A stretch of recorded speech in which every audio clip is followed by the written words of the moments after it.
India market invest মাইন্ডসেটে আপনাদের স্বাগত। যারা চ্যানেল নতুন এসেছেন তাদেরকে বলো প্লিজ চ্যানেলটাকে সাবস্ক্রাইব করবেন, একটা লাইক করবেন, বেল আইকনটা প্রেস করবেন, তার সাথে অল বাটনটাও কিন্তু প্রেস করবেন, তার নোটিফিকেশনটা সঙ্গে সঙ্গে আপনাদের কাছে কি পৌঁছাবে।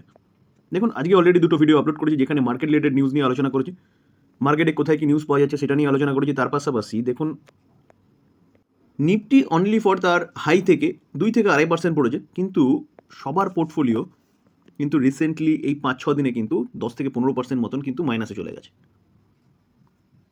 তো মাইনাসে চলে গেছে, কেন গেছে, এবং এই পড়তে থাকা মার্কেটে বায়ের অপরচুনিটি হিসেবে কোন কোন স্টকগুলোকে নজর রাখবো সেই নিয়ে ডিটেলসে আলোচনা করেছি। আপনারা যারা এখনও দেখেননি তারা কিন্তু দেখে নিতে পারেন। এখন আমরা একটা কোম্পানি নিয়ে আলোচনা করব। চলুন, কোম্পানিটার রেজাল্টও ডিক্লেয়ার করেছে এবং কোম্পানিটা কিন্তু ডিভিডেন্ডও দিয়েছে। তো আমরা কোম্পানিটার রেজাল্টও দেখবই, তার সাথে সাথে দেখবো যে কোম্পানিটা কি ফার্দার আপসাইড যাওয়ার পোটেনশিয়াল আছে কিনা। চলুন যাওয়া যাক। আমরা কোন কোম্পানি নিয়ে আলোচনা করতে চলেছি? Hindustan aeronautic limited. যেই কোম্পানিটা একমাত্র কোম্পানি আমাদের এয়ারক্রাফট তৈরি করে, হেলিকপ্টার তৈরি করে, ড্রোন সেগমেন্টেও কোম্পানিটার এক্সপোজার রয়েছে এবং এরোস্পেস সেগমেন্টেও কিন্তু কোম্পানিটার এক্সপোজার রয়েছে। আজকে ডিউরিং মার্কেটেই হচ্ছে কোম্পানিটার রেজাল্ট এসছে, 4% মতন পড়েছে। তাহলে কি মার্কেট রেজাল্টটাকে ভালোভাবে নেয়নি? দেখুন, আজকে টোটালি মার্কেটে কিন্তু একটা সেল অফ ছিল। যেই কোম্পানিগুলো যত বেশি আপসাইড মুভমেন্ট দেখিয়েছে সেই কোম্পানিগুলো কিন্তু তত বেশি পড়ছে। এই কোম্পানিটা যদি আমরা রিটার্ন দেখি তাহলে দেখলে দেখা যাবে কোম্পানিটা কিন্তু 6 মাসে কীরকম রিটার্ন দিয়েছে। 6 মাসে 46% রিটার্ন দিয়েছে। আমরা যদি কোম্পানিটার 1 বছর রিটার্ন দেখি, দেখুন 1 বছরে 132% রিটার্ন দিয়েছে। তো স্বাভাবিকভাবেই এতটা রিটার্ন দিয়েছে, তো কিছুটা প্রফিট বুকিং তো হবেই। কোম্পানিটা যদি আজকে চার্ট দেখি তাহলে দেখলে দেখা যাবে, দেখুন আজকে যখন মার্কেট ওপেন হয়েছে তখন থেকে কিন্তু কোম্পানিটা কন্টিনিউয়াসলি নিচে এসছে। কোম্পানিটার রেজাল্ট সম্ভবতই 1-1.5টার দিকে এরকম বেরিয়েছিল। তো চলুন আমরা কোম্পানিটার রেজাল্ট দেখি এবং এই কোম্পানিটা নিয়ে একটু অ্যানালাইসিস করব যে কোম্পানিটাকে ফার্দার ইনভেস্টমেন্ট করা যায় কিনা। চলুন যাওয়া যাক। দেখুন, আমরা এইচএল নিয়ে কথা বলতে চলেছি এবং এই কোম্পানিটা কিন্তু 22 টাকা করে ডিভিডেন্ড দিয়েছে। তো এই যে ডিভিডেন্ড কোম্পানির ফেস ভ্যালু কী আছে? কোম্পানির ফেস ভ্যালু হচ্ছে 5, ঠিক আছে। এই যে ডিভিডেন্ড দিয়েছে কোম্পানি, সেটা মানে রেকর্ড ডেট কী আছে? অর্থাৎ রেকর্ড ডেট মিনস ওই ডেটের আগে যারা এই কোম্পানি বাই করবেন তারা কিন্তু এই 22 টাকা করে যে ডিভিডেন্ডটা দিয়েছে সেটা কিন্তু পেয়ে যাবেন। তো রেকর্ড ডেট কোম্পানি কি রেখেছে? 20 ফেব্রুয়ারি, ঠিক আছে। অর্থাৎ 20 ফেব্রুয়ারির আগে যারা বাই করছেন তারা কিন্তু এলিজিবল হবেন এই কোম্পানির ডিভিডেন্ড পাওয়ার। চলুন এবার আমরা কোম্পানির রেজাল্টটা দেখে নিই। আমরা কোম্পানির কনসোলিডেটেড নাম্বার দেখব। রুপিস কী আছে? রুপিস ইন ল্যাকে রয়েছে।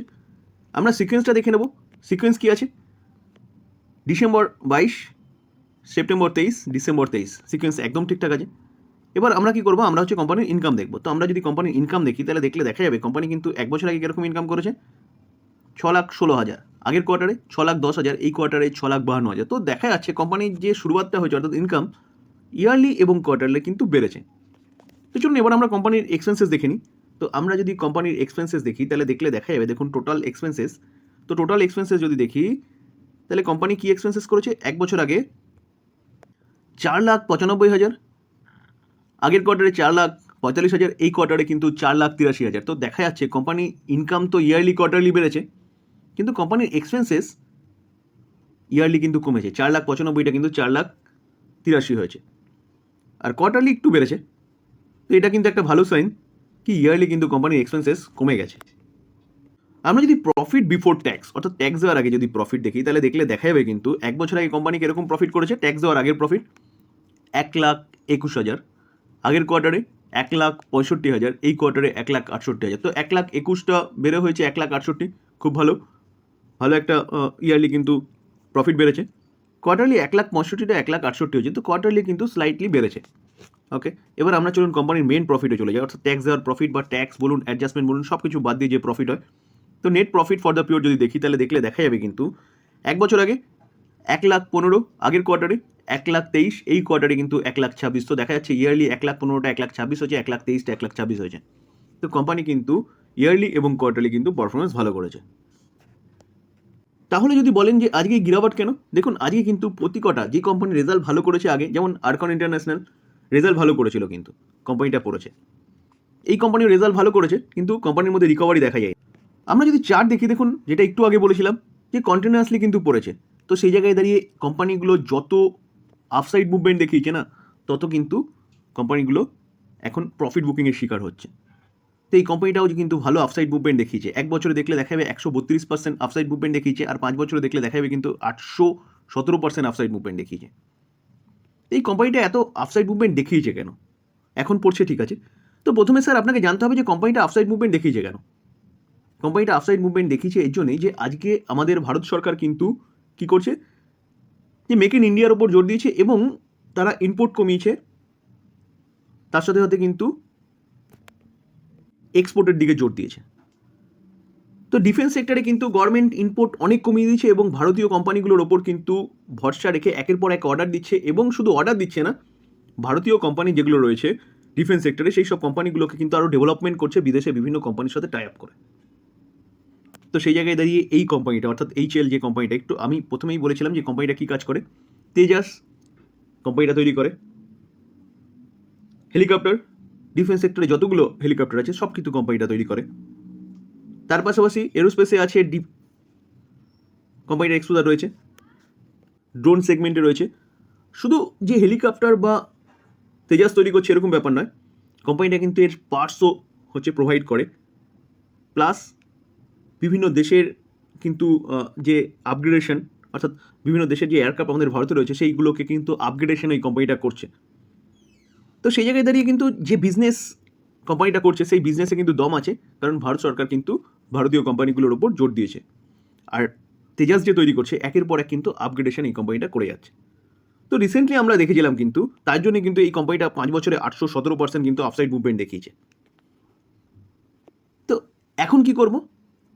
দেখুন, রিসেন্টলি আমরা কিন্তু দেখেছিলাম সম্ভবত ডিসেম্বরের দিকেই যে গভর্নমেন্ট কিন্তু 1.6 লাখ করোড় হচ্ছে খরচা করতে চলেছে, যেটা অ্যাপ্রুভাল হয়ে গেছে ডিফেন্স মিনিস্ট্রি থেকে। 1.6 লাখ করোড় শুধু অনলি ফর এইচএল এর অর্ডারটা পাবে কিসের ওপর? এয়ারক্রাফট এবং হেলিকপ্টারকে নিয়ে। আমরা বহুবার ওই নিউজ নিয়ে আলোচনা করেছি, যেটা হয়তো এই বাজেটে আসেনি, কারণ এই বাজেটটা কিন্তু আমরা সবাই জানি যে ভোটের বাজেট, কারণ জেনারেল ইলেকশন আসছে, সম্ভবত এপ্রিলেই হবে। এই মাসেরই শেষের দিকে হয়তো ভোটের ডেট ডিক্লেয়ার হয়ে যাবে। তো ভোট যখন হয়ে যাবে আশা করা যায় যে যে গভর্নমেন্ট প্রেজেন্ট গভর্নমেন্ট আছে সেই গভর্নমেন্টই হয়তো জিততে পারে। আমি ভবিষ্যৎ দোষটা নয়, আমি হয়তো বললাম কেন কি, কারণ সেরকমই কিন্তু এখন নিউজের মাধ্যমে পাওয়া যাচ্ছে।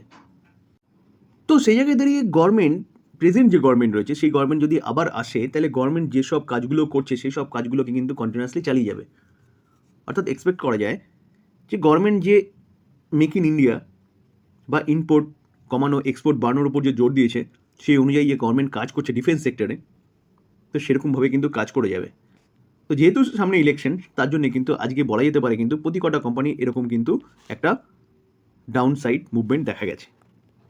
সে আপনি ডিফেন্স সেক্টরে বলুন, রেলওয়ে সেক্টরে বলুন, রিনিউয়াল সেক্টরে বলুন, সব কটা ক্ষেত্রে। তো এটা একটা প্রফিট বুকিং তো বলতেই পারেন। তারপরে মানুষের মধ্যে একটা ভয় যে সামনে ইলেকশন আসছে, ইলেকশনে কী হবে, তো তাই মানুষ কিন্তু প্রফিট বুকিং করছে। তো সেই জায়গায় দাঁড়িয়ে স্যার আপনি যদি লং টার্ম ইনভেস্টার হন, কোম্পানি ফান্ডামেন্টাল ভালো, ওয়েল অ্যান্ড গুড, আপনি কিন্তু এই কোম্পানি নিয়ে চিন্তাভাবনা করতে পারেন। এই কোম্পানি কিন্তু কোটিপতি বানিয়ে দেবে তার ইনভেস্টারদের, সেরকমই কিন্তু কোম্পানিটার বিজনেস মডেল। এই ছিল আলোচনা। যদি আলোচনাটা ভালো লাগে, যারা চ্যানেল নতুন এসেছেন তাদেরকে বলবো প্লিজ চ্যানেলটাকে সাবস্ক্রাইব করবেন, একটা লাইক করবেন, কারণ আপনাদের লাইক কিন্তু আমার মোটিভেশনটাকে বাড়ায়।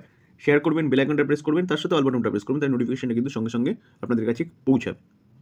আরেকটা ডিসক্লেমার দিয়ে রাখি স্যার, দেখুন আমি এই কোম্পানি নিয়ে আলোচনা করলাম স্টাডি পারপাস, না কোনো বাই রেকমেন্ডেশন দিচ্ছি। বাই করবেন, সেল করবেন টোটালি আপনাদের ডিসিশনে, বা আপনি আপনার ফাইন্যান্সিয়াল অ্যাডভাইজারের সাথে কিন্তু কথা বলবেন, হয়তো এই অ্যানালাইসিসটা আপনাকে কিছুটা হেল্প করবে। থ্যাংক ইউ, ভালো থাকবেন।